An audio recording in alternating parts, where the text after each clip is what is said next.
बड़ी अजीबोगरीब ये सफलता की कहानी है। आज की कहानी बड़ी खास है। आज की कहानी इंसान के लगन की कहानी है। आज की कहानी कभी ना हार मानने की जो एक जिद होती है उसकी कहानी है। आज की कहानी एक ऐसी कहानी है कि जब आपके सबकॉन्शियस माइंड में, जब आपके अवचेतन मन में सिर्फ और सिर्फ आपकी सफलता बसने लगती है, तो कहानी है चमत्कारों की, असंभव के संभव होने की कहानी, इंसान के संघर्ष की कहानी। तो क्यों ना इस सच्ची घटना को आज आनंद उठाते हैं और हम आगे बढ़ते हैं। कहानी शुरू होती है 1982 में तमिलनाडु के तंजावुर जिले के एक छोटे से गांव चोलगनाडिकुडाडू के मध्यवर्गीय परिवार में एक बच्चे का जन्म होता है। ठीक है, बहुत दूर, काफी दूर जो है एक परिवार में एक छोटे से बच्चे का जन्म होता है। पिता, चूंकि वहां पर ग्रामीण व्यवस्थाएं बनी रहती हैं, तो पिताजी जो है ग्राम प्रशासनिक अधिकारी, जो गांव का सेगमेंट देखते थे, और मां किसान और सामाजिक कार्यकर्ता के रूप में काम करती थी। परिवार ठीक ठाक था, अच्छे से चल रहा था। लड़के के पिता गांव के पहले ग्रेजुएट थे। सबसे खास बात है कि जो लड़के के पिता थे वो गांव के पहले ग्रेजुएट थे, इसलिए परिवार ने शिक्षा को अत्यधिक महत्व दिया। वैसे भी दक्षिण भारत में शुरुआत से ही शिक्षा पर बहुत ज्यादा बल दिया जाता था। शिक्षा समाज की एक बहुत खास पहचान होती थी। और लगातार मैं इस क्लास में, चाहे वो एमएपी की क्लास हो गई हो, मेरी मेंस आंसर प्रैक्टिस की, या यहाँ की क्लास में, हमेशा मैं आपसे एक बात कहता रहा हूं, और वो ये कहता रहा हूं कि शिक्षा शेरनी की दूध की तरह है। जैसे हमारे अंबेडकर साहब ने कहा, तो शिक्षा ही वो चीज है जो तुम्हें ताकतवर बनाती है। तो पिता ने हमेशा शिक्षा पर बहुत ज्यादा बल दिया। तो लग रहा होगा कहानी बड़ी इजी इजी चल रही है, लेकिन चूंकि हमारे हीरो जो होते हैं वो कठिनाइयों से निकलकर हीरो बनते हैं। जब कोई व्यक्ति होता है वो व्यक्तित्व बनने से पहले बहुत पीड़ादायक अनुभवों से गुजरता है। इसके हिस्से में भी वही चीज आई। कहानी आगे बढ़ती है। लड़का थोड़ा बड़ा होता है और वो स्कूल जाना शुरू कर देता है। सब कुछ मजे से चल रहा होता है। स्कूल से आकर वो अपने दोस्तों और 3 बड़ी बहनों के साथ खेल रहा है। लाइफ जैसे एक नॉर्मल परिवार में लाइफ होती है, वैसे ही लाइफ यहां भी चलती चली जा रही है। थोड़ा बड़ा होने के बाद खेतों में अपनी माँ की मदद भी करने लगता है। खेती किसानी का माहौल है, ये हर परिवार में बड़ा आम होता है। ठीक है, कि बच्चे स्कूल से आने के बाद अपने परिवार के व्यवसाय में हाथ भी बटाते थे। तो चलिए आगे बढ़ते हैं। उस लड़के का बचपन सामान्य रूप से बीत रहा था, जैसे हर स्टूडेंट का बचपन होता है। उसके बचपन का ज्यादातर समय खेल कूद और खेतों में गुजर जाता था। अब वो लड़का स्कूल के अंतिम स्टेज यानी 12वीं क्लास में पहुंच गया। अब जिंदगी को कुछ चेंज लेना था, जिंदगी को कुछ बदलाव लेकर आना था। लाइफ बहुत सेट थी, स्कूल जाना, खेतों में काम करना, हंसी खुशी का माहौल, सब कुछ ऐसा ही चल रहा था। चलिए, अगर ऐसा था तो अब बदलने क्या वाला है। नियति को कुछ और मंजूर था। उसकी जिंदगी में कठिनाइयां जबरदस्त तरीके से आने वाली थी। और उसमें सबसे पहला जो काम हुआ, 1997 का साल था, और इसी साल इसके सिर से पिता का साया उठ गया। पिता की असमय मृत्यु हो गई और वो 12वीं क्लास में था। पिता का साथ छूट गया, यानी अब वहां पर बहुत मुश्किलों का एक दौर आना शुरू हो गया। कमाने वाला व्यक्ति परिवार से चला गया, संरक्षण चला गया, समाज में जो परिवार का मुखिया था वो जीवन से चला गया। नतीजा हुआ कि जैसे ही पिता की मृत्यु हुई, घर में आमदनी का स्रोत खत्म होना शुरू हो गया। भाई बहन भी थे, उनका भी पालन पोषण करना था, और आय के कुछ जो है वो सेविंग्स ऐसी खास बची नहीं थी, क्योंकि ये लोग सामाजिक कार्यकर्ता थे, दूसरों की मदद किया करते थे, तो इसीलिए अपने पास जो है वो बचत नहीं रखा करते थे। परिवार अपने धार्मिक मूल्यों के साथ जुड़ा हुआ था, लोगों की मदद करना बहुत महत्वपूर्ण समझते थे। कुछ दिनों बाद तंगी बढ़ने लगी, घर में पैसे की कमी होने लगी, और स्कूल की फीस देने के पैसे नहीं बचे। नतीजा यह रहा, किसी तरह 12वीं क्लास का एग्जाम तो दिया, लेकिन फिर आर्थिक तंगी के कारण उसे पढ़ाई छोड़नी पड़ी। पढ़ाई ही छोड़नी पड़ गई। और मैं ये बहुत करीब से जानता हूं, क्योंकि कभी मैंने भी इस सिचुएशन को डील किया है। वो एक ऐसा दौर होता है कि जब तुम्हें अपनी आर्थिकी को सही करने के लिए, अपने परिवार की स्थिति को सही करने के लिए, उसको बचाने के लिए बहुत कड़े फैसले लेने पड़ते हैं। उस समय तुम्हें सोचना पड़ता है कि मेरी शिक्षा या पेट की भूख। तो कभी हम भी इस दौर से गुजरे हैं, तो बहुत करीब से ये जानते हैं कि ये पीड़ा होती क्या है।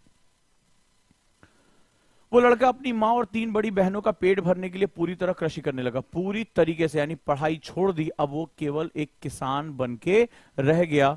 और यहां से पढ़ाई का उसका दौर खत्म हो गया और अब वो खेती करने लगा और एक किसान के रूप में जाने जाने लगा।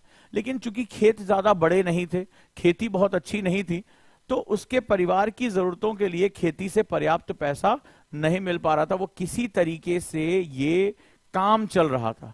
चिंता थी उन बड़ी बहनों की शादी कैसे होगी। आप जानते हैं भारतीय परिवारों में लड़की की शादी करना एक किसी परिवार के लिए कितना बड़ा उत्तरदायित्व बन जाता है।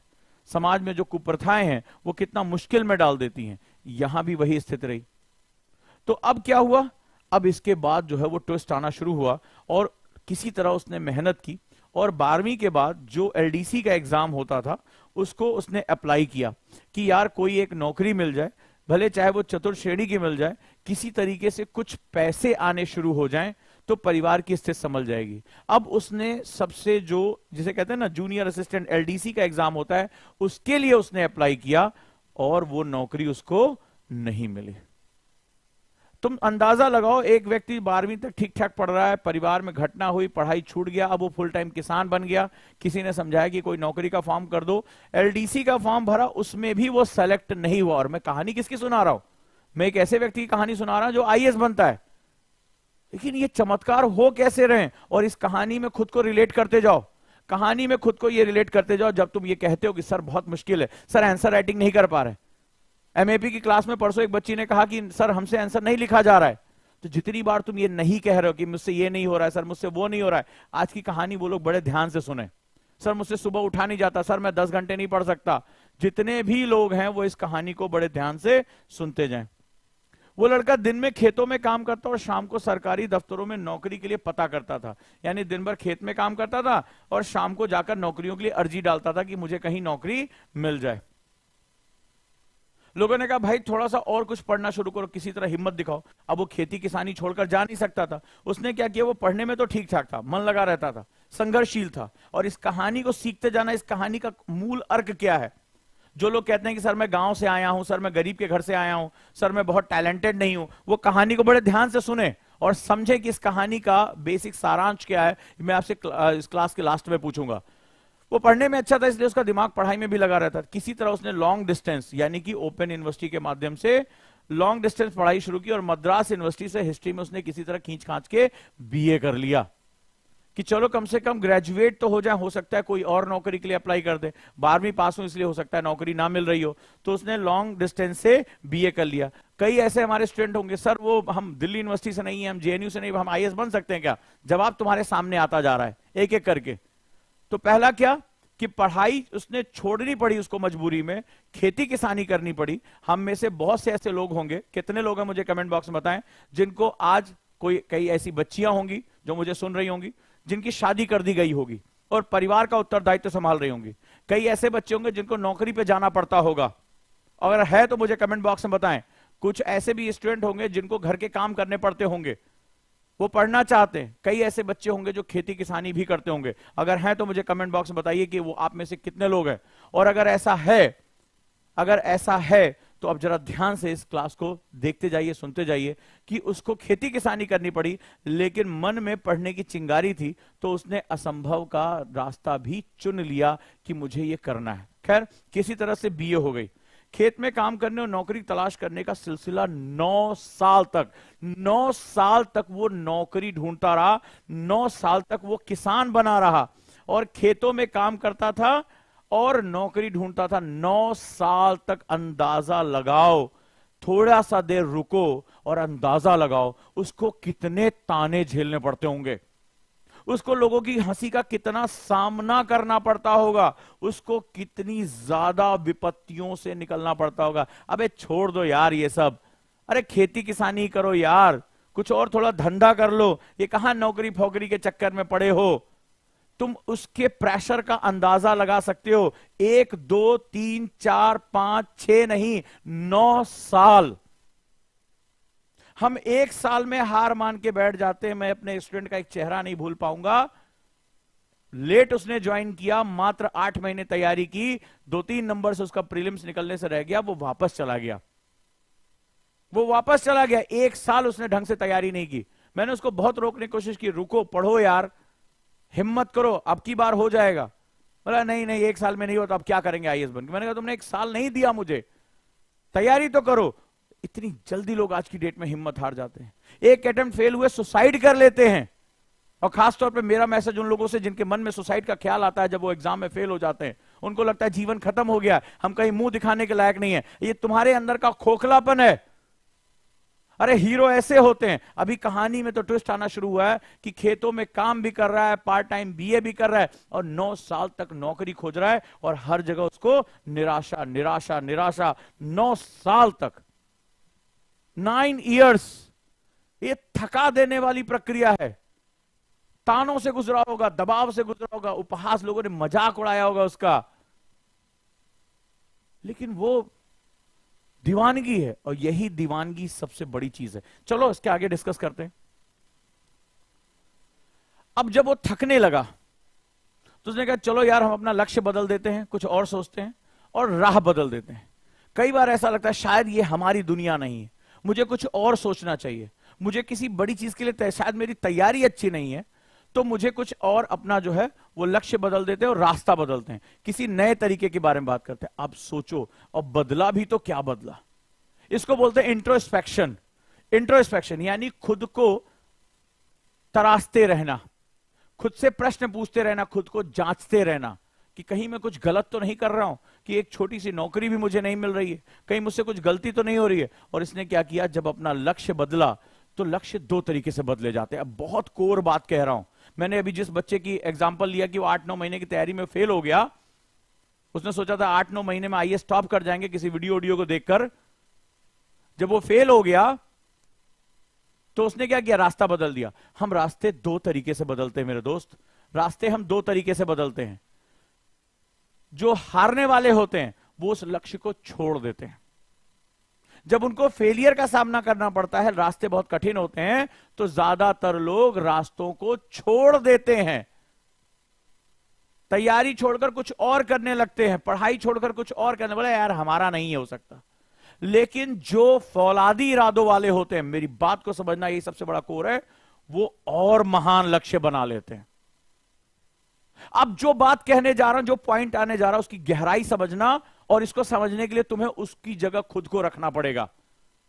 खुद को रखना पड़ेगा। खुद को रख के देखो, आंख बंद करो, कल्पना करो कि तुम 9 साल किसी चीज में फेल हो रहे हो, और अब अंदर से अंतर्मन ने कहा कि लक्ष्य बदलो, रास्ता बदलो, तो तुम और छोटी चीज पे सेटल हो जाते हो। ये ह्यूमन टेंडेंसी होती है, हां या ना, मुझे बताओ, हां या ना। हम थोड़े यार ये छोड़ो यार, एलडीसी नहीं, इससे भी छोटा कोई चपरासी की नौकरी लग जाए, हम वो करेंगे। और ज्यादातर लोग यही करते हैं, 99% लोग यही करते हैं। लेकिन जो 1% होते हैं वो कुछ और करते हैं। वो कहते हैं ठीक है, जिंदगी ने मेरे 9 साल ले लिए ना, मैं 9 साल फेल हुआ, अब जो पाऊंगा वो इससे बहुत बड़ा होगा, इन 9 सालों की भरपाई करूंगा। वो रिवेंज लेते हैं, समय से बदला लेते हैं कि मेरा 9 साल बर्बाद हुआ, अब जो मैं हासिल करूंगा वो इन सब की भरपाई करेगा। अब अंदाजा देखो कि तुम कल्पना भी कर सकते हो मानसिक दृढ़ता का, मेंटल स्ट्रेंथ का। तुम जो है कल्पना करके देखो, जो एलडीसी का एग्जाम 9 साल तक पार नहीं कर पाया, उसने कहा कि मैं आईएएस बनूंगा,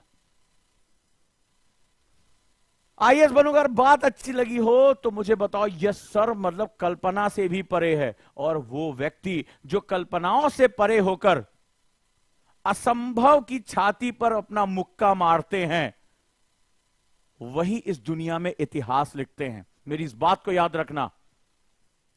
जो व्यक्ति 9 साल तक एलडीसी का एग्जाम नहीं क्वालिफाई कर पाया, अगर आज तुम्हारे सामने कोई व्यक्ति, तुम्हारे सामने, तुम थोड़ी देर के लिए शिक्षक बन जाओ या किसी के रिश्तेदार बन जाओ, कोई तुम्हारा जूनियर कहे कि भैया 8-9 साल से एलडीसी में फेल हो रहे हैं, अब मैं आईएएस करना चाहता हूं, तुम खुद हंसोगे, बोलो हां या ना।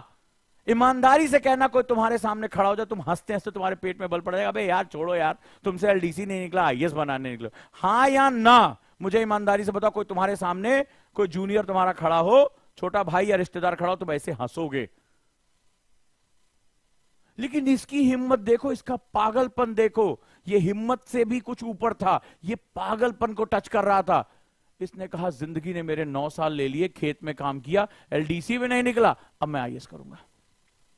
यार जिंदगी में ना चमत्कार करने के लिए, मेरी बात सुन लो, जिंदगी में चमत्कार करने के लिए ना हिम्मत को थोड़ा सा और ढकेल के उसको पागलपन तक लाना पड़ता है।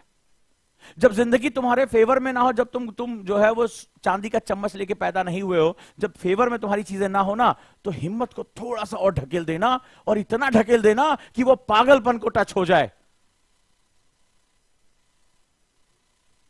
और जिस दिन ये पागलपन को टच हो गया, उस दिन वो तुम्हारा हो जाएगा, क्योंकि तुम्हें पूरी दुनिया का कोई होश नहीं है और दुनिया के तुम किसी काम के नहीं हो। तुम्हें पूरी दुनिया का होश नहीं है, तुम दुनिया के किसी काम के नहीं हो। और जब तुम दुनिया के किसी काम के नहीं हो तो तुम सिर्फ अपने लक्ष्य के हो, अपने मकसद के हो। क्योंकि दुनिया तुम्हारे पास सिर्फ तभी आती जब तुम दुनिया के काम के हो, जब दुनिया का तुमसे मतलब है, जब तुम सब्जी ला सकते हो, घर के काम कर सकते हो, कमा के दे सकते हो। और जब उन्हें जरा सा भी अंदाजा हो गया कि तुम तो अब दीवानगी पागलपन तक पहुंच गए हो, तुम उनके किसी काम ही के नहीं रहोगे। और जब तुम दुनिया के काम के नहीं रहोगे ना, तो तुम अपने मकसद के काम आ जाओगे, तुम अपने सपने के साथ जुड़ जाओगे। बस ये सबसे इंपॉर्टेंट मैसेज है आज का, ये सबसे बड़ा मैसेज है। तो जब भी तुम्हें डर लगे, जब भी तुम्हें लगे कि नहीं हो पाएगा, जब भी तुम्हारे पैर कांपे और जब भी तुम्हारा मन करे कि लौट जाए यार, बहुत कठिन रास्ता है, तो बस अपनी हिम्मत को थोड़ा सा ढकेलना और कहना बस पागलपन को टच कर लेना है। एक बार ये दीवानगी दिमाग पे चढ़ गई, मजा आ जाएगा। और सामने है, तुम अंदाजा लगा के देखो, तुमसे कोई कहे कि एलडीसी नहीं निकला, तुम कहोगे आईएएस की तैयारी करना, भग भग यहां से। लेकिन इस आदमी की हिम्मत देखो, उसने आईएएस बनने का सोच लिया और जुट गया यूपीएससी की तैयारी करने में। तो ये हिम्मत नहीं थी, ये पागलपन था, ये दीवानगी थी, ये दीवानगी थी। लेकिन इसकी दीवानगी में एक मकसद हो। आज से याद है, मैंने कुछ दिन पहले क्लास ली थी, करो या मरो लेकिन पढ़ो, और उसमें एक लाइन आपसे बोली थी, अगर याद होगा, कि जब जिंदगी में सारे विकल्प खत्म हो जाते हैं तो यही सबसे बेहतरीन विकल्प होता है। जब जिंदगी में सारे विकल्प खत्म हो जाते हैं तो यही सबसे बेहतरीन विकल्प होता है। और अभी मैंने तुम्हें समझाया कि जब तुम्हारी हिम्मत पागलपन तक पहुंच जाती है तो फिर दुनिया के काम के नहीं रह जाते। अरे पागल क्या पहने हैं, क्या खा रहा है, कौन पूछता है उसको, सड़क किनारे पड़ा रहता है, वो अपनी दुनिया में मस्त है, दुनिया अपने काम में मस्त है। तुम अभी कुछ कपड़ा पहनते हो, तुम्हारे चाहने वाले बोलेंगे अरे ये नहीं पहना, वो नहीं पहना, ये पहनो, वो पहनो। तुम 4 लोगों से पूछते हो आज शादी में क्या पहनूं, क्या ना पहनूं। पागल कहां कुछ पूछता है। तो जब तुम दुनिया के काम के नहीं रह गए तो तुम सिर्फ अपने मकसद के बचे। यही इसके साथ हुआ, यही इसके साथ हुआ कि ज्यादातर लोग, आप लोग आईएएस बनना चाहते हो, इसलिए तैयारी करते हो। ये मैसेज लिख लेना इसको, ये उसकी जिंदगी का सच्चा मैसेज है। ये अपने स्टेटमेंट उसने कहा कि बहुत सारे कैंडिडेट्स आईएएस बनने के लिए प्रेरित होते हैं, मोटिवेट होते हैं, इसलिए वो तैयारी शुरू करते हैं। अरे मैं जिंदगी से हताश हो गया था कि मेरे पास कुछ नहीं बचा, मैं न्यूनतम स्तर तक पहुंच गया था कि खेती हो नहीं रही थी, एलडीसी का एग्जाम निकल नहीं रहा था, मैं पूरी तरह से टूट गया और इसलिए हताश होकर मैंने आईएएस को चुना कि अब कुछ नहीं। तो उसने कहा कि मैं सबसे निचले स्तर तक पहुंच गया, अब तो टकराकर वापस ही जाना है। जब गेंद ऊपर से छोड़ी जाती है ना तो एक रास्ता तय करती है, ये जा रही है, जा रही है, नीचे जा रही है। जब हम नीचे जाते हैं, लेकिन एक समय आता है कि जब उस धरातल से टकरा जाते हैं, जब हम उस धरातल से टकरा जाते हैं तो हमारा न्यूनतम स्तर होता है। अब जब गेंद धरातल से टकराएगी तो अब और नीचे नहीं जाएगी, वो कहां जाएगी, वो टकराएगी और टकराकर रिबाउंस करेगी, वो रिबाउंड करेगी, वापस दौड़ेगी, वो वापस कूदेगी। जिंदगी ऐसी होती है, जब जिंदगी तुम्हें उठाकर इस सच्चाई की धरातल पर पटक दे तो समझ लेना अब इससे नीचे नहीं जाऊंगा, अब ऊपर ही आऊंगा।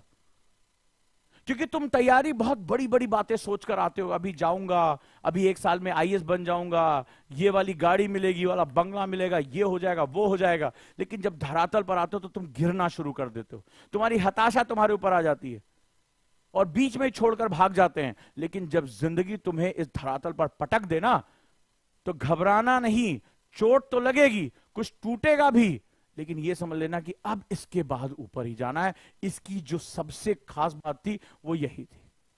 कि अब एक ही विकल्प था, जिंदगी ने पूरी तरीके से तोड़ के रख दिया, अब मुझे यही करना है। लेकिन अभी तो बहुत लंबा रास्ता है।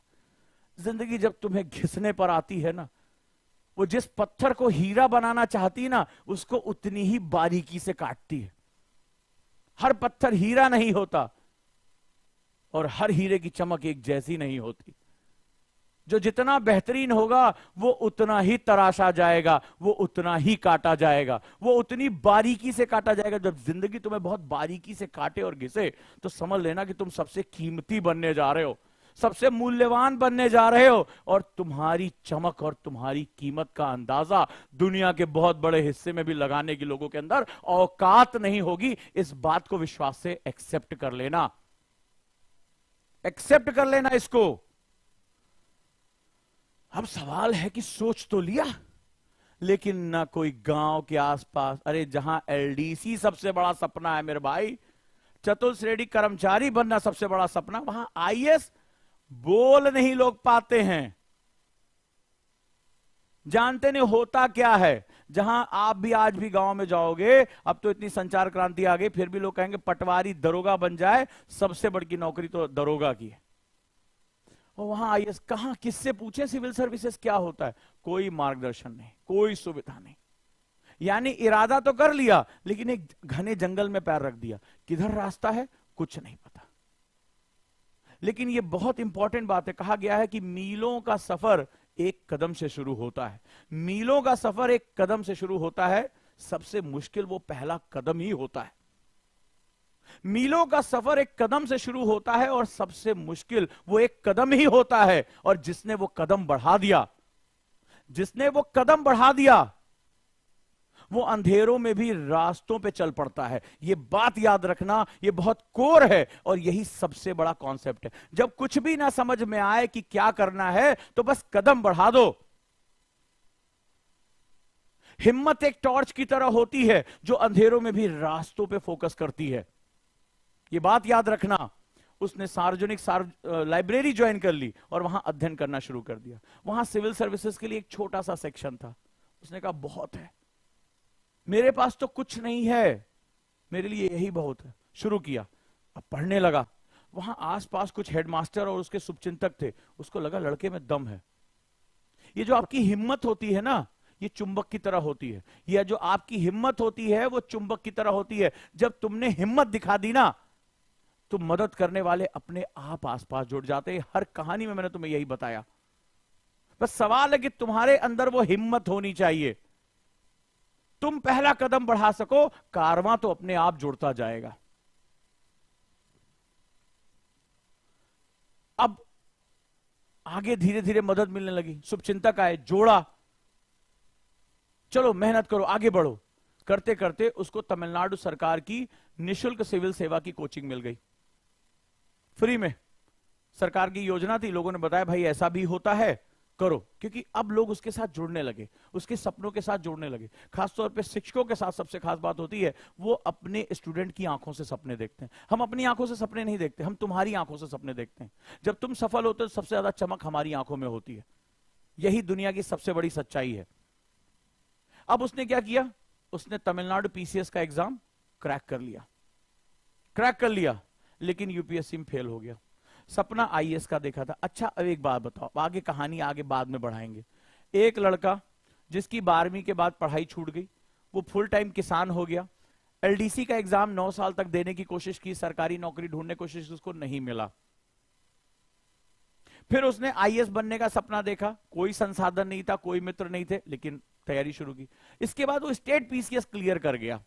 अच्छा, ज्यादातर लोग यहां पर थक कर रुक जाते हैं। हाँ या ना मुझे कमेंट बॉक्स में बताओ कि अगर आप में से ज्यादातर लोग होते आपके आसपास, बोले यार पीसीएस निकल गया, और झूठ मत बोलना, बहुत से स्टूडेंट को बहुत करीबी तरीके से जानता हूं, अरे यार पीसीएस निकल गया, नौकरी हो गई है, अब शादी वादी कर ले, बहुत टाइम हो गया है, घर पे कुछ कर्जा वर्जा हो गया है, उसको भी निकलवाएं, ठीक है यार बहुत है, इतना इस जन्म के लिए इतना ही सही है। क्योंकि बहुत समय गुजर चुका है, बहुत समय गुजर चुका है, अब क्या जरूरत है इतना।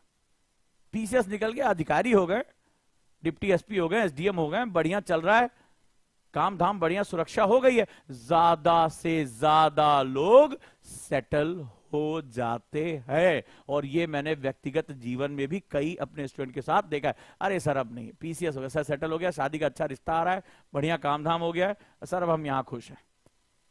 खुश सर, अब बहुत दिन से मम्मी कह रही थी घर में नाती पोते होने चाहिए, तो सारी बातें चल रही थी और ऐसा होता है। लेकिन मैंने कहा ना, हिम्मत से ऊपर जब पागलपन को टच कर जाते हो तो पागल कुछ और नहीं सोचता, बस वो अपना सपना ही बड़बड़ाता रहता है। और ये पागलपन जिस दिन तुमने अपनी हिम्मत को थोड़ा सा ढकेल के पागलपन में कन्वर्ट कर दिया, तो आज की बात याद रखना, बड़ी खूबसूरत बात थी, फिर तुमके कोई रोक नहीं पाया, क्योंकि तुम्हें उसको छोड़कर कुछ और तुम्हें समझ में ही नहीं आएगा। और लीजेंड बनने के लिए पागलपन चाहिए। मीरा लीजेंड है क्योंकि मीरा को कृष्ण के सिवा कुछ नहीं दिखाई पड़ता, क्या पति, क्या वो महल, कुछ नहीं। मीरा को तो सिर्फ श्री कृष्ण दिखाई पड़ते हैं, तो संसार मीरा की स्तुति करता है, मीरा के भजन गाता है। क्यों? क्योंकि कृष्ण को छोड़कर कुछ और नहीं। रसखान की जब बात होती है, सूरदास की बात होती है, तो जिसकी आंखें नहीं वो कृष्ण की ऐसी व्याख्या करते हैं कि दुनिया की आंखों से आंसू निकल आते हैं। जो आंखों से देख नहीं सकता वो ईश्वर के रूप का ऐसा वर्णन करता है कि संसार की आंखों से आंसू निकल आते हैं। ये होती है वो दीवानगी, और संसार में लीजेंड बनने के लिए दीवानगी ही चाहिए। क्लियर? फेल। अच्छा चलो भाई, सर्विस ज्वाइन कर ली, घर में कुछ पैसा आए कि चलो भाई ज्वाइन कर लेते हैं, और असिस्टेंट डायरेक्टर पंचायत का, डीएसपी का पद मिल गया, काम शुरू करें।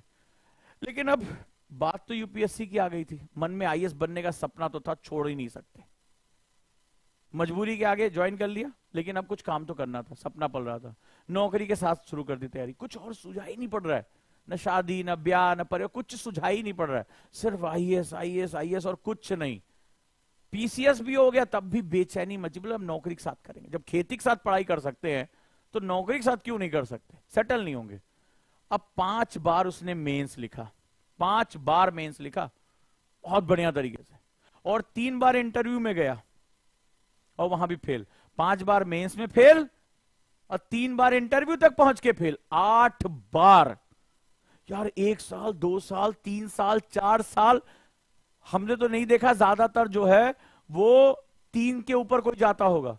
पहले अटेम्प्ट में लोग घबरा कर भाग जाते हैं, थोड़े बहुत दूसरे अटेम्प्ट तक, तीसरे अटेम्प्ट तक। अभी चमत्कार होना बाकी है। क्यों? क्योंकि दिमाग में सिर्फ एक ही सपना पल रहा है, यूपीएससी का। पीसीएस में भी बेचैनी है, देंगे 1 2 3, 5 बार मेंस में फेल, 3 बार इंटरव्यू में फेल, 8 ही अटेम्प्ट थे, और यूपीएससी के सारे अटेम्प्ट खत्म हो गए, सारे अटेम्प्ट खत्म हो गए। तो मैं कहानी किसकी सुना रहा हूं? मैं तो एक आईएएस की कहानी सुनाने जा रहा हूं, और सारे अटेम्प्ट खत्म हो गए। 5 बार मेंस दिया, 3 बार इंटरव्यू दिया, फिनिश, सारे अटेम्प्ट खत्म। अब तो सारे रास्ते बंद हो गए ना, अब तो असंभव आकर खड़ा हो गया। वो कह रहा है इम्पॉसिबल। बट प्रॉब्लम यही है कि इम्पॉसिबल जो होता है ऐसे लिखा जाता है, हम ऐसे ही उसको पढ़ते हैं, ठीक है। हम उसको क्या करते हैं, हम ऐसे ही पढ़ते हैं, मान लो लिखा हुआ है, हम लिख दिए। लेकिन जो होनहार होते हैं उसको ऐसे पढ़ते हैं, उनका दृष्टिकोण थोड़ा सा अलग होता है। जिंदगी दृष्टिकोण है, ठीक है, जिंदगी दृष्टिकोण है। तो क्या होता है, वो इम्पॉसिबल को थोड़ा सा अलग नजरिए से पढ़ते हैं, और वो कहते हैं अरे इम्पॉसिबल तो खुद कह रहा है आई एम पॉसिबल। वो इम्पॉसिबल नहीं पढ़ते उसको, ये बस नजरिया बदल देते अपना। यूपीएससी का 8 अटेम्प्ट खत्म, सब कुछ खत्म, सब कुछ झोंक दिया, अब क्या कर सकते हो इससे आगे। बट वो ये जानते हैं कि इम्पॉसिबल में थोड़ा सा नजरिया बदलने की जरूरत है। इम्पॉसिबल खुद कहता है आई एम पॉसिबल। सही से आओ तो, सही से लड़ो तो, जज्बा दिखाओ तो, मजा तो इसका है। तो इम्पॉसिबल खुद कहता है आई एम पॉसिबल। तो इसने क्या किया, अचानक से कुछ हुआ। 2014 में आंदोलन हुआ, 2014 में आंदोलन हुआ, और यूपीएससी ने 2 अटेम्प्ट एक्स्ट्रा दे दिए, 2 अटेम्प्ट एक्स्ट्रा दे दिए। और जो योद्धा होते हैं, जिन्होंने कभी अपनी तलवार रखी नहीं होती है, जिनकी तलवारों में जंग नहीं लगती है, वो क्या करते हैं, मौका मिलते ही तलवार को म्यान से निकालकर यलगार करते हैं और दुश्मन पे आक्रमण कर देते हैं। जैसे ही दो मौके मिले, चमत्कार हुआ, क्योंकि बहुत अंदर तक ये आग थी। ये आग इतनी गहरी थी कि राख से भी गर्माहट थी।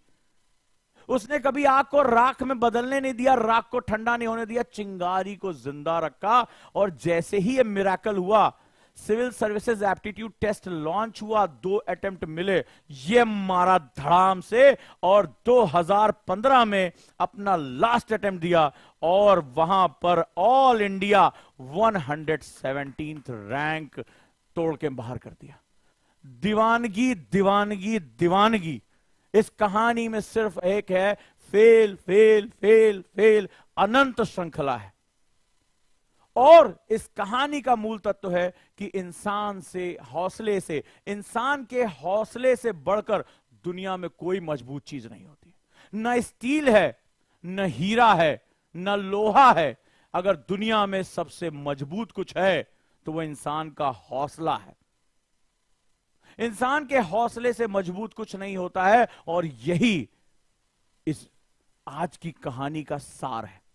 आज की कहानी क्या चीज है? तो जो लोग गिव अप कर देते हैं, जो लोग हार मान लेते हैं, जो अपनी परिस्थितियों को इतना बढ़ा चढ़ाकर बताते हैं कि साहब मैं हिंदी बोलता हूं इसलिए मैं एग्जाम नहीं दे सकता, साहब मैं इतना अच्छा पढ़ा नहीं, मेरे घर में ये काम है, कई बच्चों काउंसलिंग की, मम्मी डिस्टर्ब कर देती हैं, पापा डिस्टर्ब कर देते हैं, फलाना हो जाता है, घर के काम करने पड़ते हैं। वो इसको इतना बढ़ा चढ़ाकर बताते हैं कि वो ऐसा लगता है कि इन्हीं कारणों से वो पढ़ नहीं पा रहे। अरे वो बाहर के शोर से नहीं, अंदर के उपद्रव से परेशान है। शोर बाहर है तो रोका जा सकता है, शोर अंदर है तो वो तुम्हें खा जाएगा, याद रखना।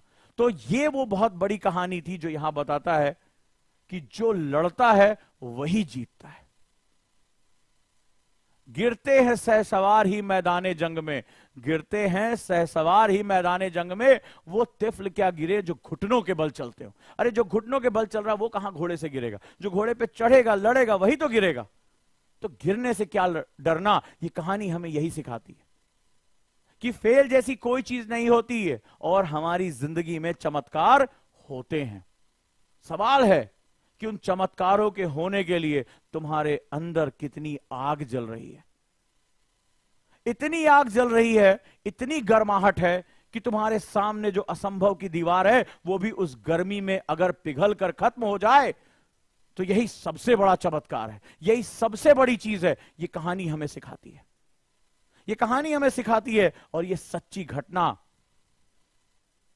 ये सच्ची घटना, ये जो टेबल है, जो तुम्हारा सपना है ना पहुंचने का, जो तुम्हारा सपना है ना पहुंचने का, ये कोई वहां पहुंचा। ये चाहते हो अपने नाम के सामने ये लिखा हो, ये लिखा हो IAS, भारतीय प्रशासनिक सेवा।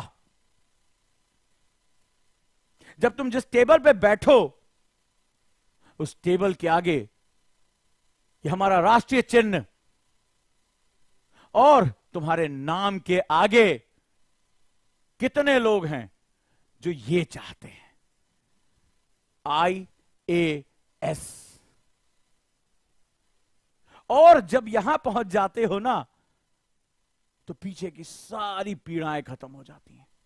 फिर वो तुम्हारी कहानियां बन जाती हैं, तुम्हारे किस्से बन जाते हैं। वो फिर दर्द नहीं रह जाता, वो तुम्हारी ताकत बन जाते हैं। और मैं बात कर रहा हूं एलम बहावत सर की, जो वाकई में हजारों लाखों लोगों की प्रेरणा हो सकते हैं और कहते हैं कि सपने साकार करने की इच्छा कभी मत छोड़ो। जो सपने देखे हैं उसके साथ चिपक जाओ, पकड़ लो, हमेशा लक्ष्य को ऊंचा रखो, छोटे सपने देखना बंद कर दो, क्योंकि परिश्रम का कोई दूसरा विकल्प नहीं होता। और जो परिश्रम करता है उसे परिणाम हर हाल में मिलता है,